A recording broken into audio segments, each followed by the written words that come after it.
want to show you how I clean off all my equipment to where you're not going to have things locking up, you're not going to have things rusting on you, you're going to keep everything in good working order. So we have just gotten home. The first step we're going to do is to get everything out that needs to be rinsed off.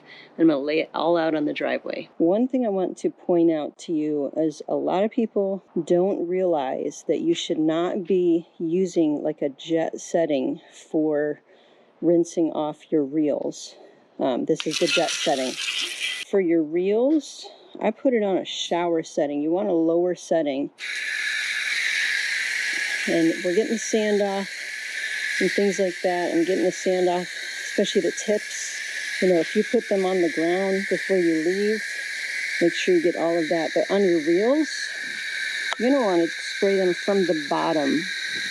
Because if you're spraying them here or from the top, you could be putting salt water and sand deep down in there. And I try to keep it about 10 seconds on each side. It's going to help loosen up any of the salt water, any of the sand, and push it out of the reel. The most important thing with the cart, if you've got these tires, these balloon tires with the axles, we spray down the entire cart. There's usually sand that gets caught between these tires.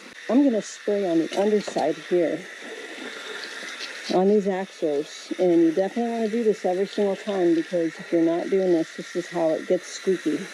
And then you usually have sand that gets caught here. I'm going to switch to jet mode. But really important to get all